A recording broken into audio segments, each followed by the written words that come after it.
So this is a review, an actual review, for a Chicago area location of White Castle. Do you guys know White Castle, the White Castle hamburger chain? No, the Midwestern people all do it. So this is an actual review on TripAdvisor for White Castle. While driving to the airport near the end of our Midwestern journey, I heard what appeared to be hyperventilating coming from the back seat of our rental car. My 16-year-old could not believe he was actually seeing a real, live, bona fide White Castle, and he begged us to go in. Now, since we were pretty early for our flight, we decided to go ahead and let him have his Harold and Kumar Go to White Castle moment, a movie which he asserts is the greatest stoner film ever. Stoner film. Like there's a category for it at Sundance. Stoner film, like there's a category for it at Sundance. Now that sounds like a pretty positive review, right? You're like, oh, thanks very much, Mrs. Customer. But there's a second half of this review. I cannot believe that these people actually exchange real American currency for this square steamed mixture of rodent feces and sawdust on a tiny bun. This is the bastard love child of a 7-Eleven microwavable meat patty and the entrail drippings of roadkill left to fester on Midwestern highways in the hot July sun. Happily, it's as thin as a Post-it note so as not to avoid inadvertently engaging your gag reflex. So this review takes a negative turn, I think you'll agree. And what is most amazing about this particular review is, my friends, that is a 2-star review. I desperately want to know what that person's 1-star review sounds like, right? I mean, like, what could that possibly be? Now, the natural human reaction, the reaction for almost every person, every business owner, would be to ignore that, right? To just say, look, those are the rantings of a crazy woman. We should absolutely just not even bother responding. And in fact, White Castle didn't respond to that one. But I got to tell you, that is the worst possible thing that you can do. It's the worst possible thing that you can, in fact, do. Because I recently conducted a massive research project with my friends at Edison Research, led by Tom Webster, who's also a speaker here at the conference. And we surveyed thousands and thousands of Americans. And we asked them how they complain, where they complain, why they complain, and what they expect when they complain. And what we found, my friends, was simply remarkable. We discovered that not answering a complaint decreases customer advocacy always.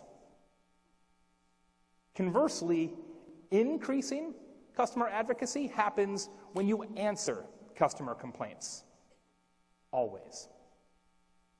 So what this means, what we discovered, is that the people who complain about your business, the haters, they're not your problem. Ignoring them is.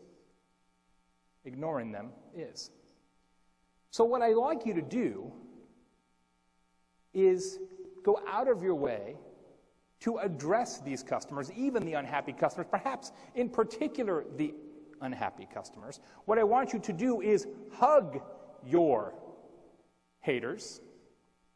And what that means is that you answer every complaint in every channel, every time. Every complaint in every channel, every time, instead of what we typically do in business, which is to answer some complaints every once in a while when we feel like it. That's what we typically do, right? We purposely cherry pick the customers that we answer. And that is having a negative impact on our business overall. I believe it's time to recognize that customer service isn't a cost. Customer service is a benefit. And customer service has been marginalized for way too long. Each year, business spends $500 billion on marketing. Approximately half of it in the trade show next door. $500 billion in marketing, but yet we spend only $9 billion a year on customer service. We spend so much time, so much energy, so many resources trying to acquire customers, and a comparative tiny bit of time, resources, and effort trying to keep the customers that we've already earned. It doesn't actually make any sense, but that's the way it's always been. And this is despite the fact that numerous studies show that even a 5% increase in customer retention can yield a 25 to 85% increase in profits.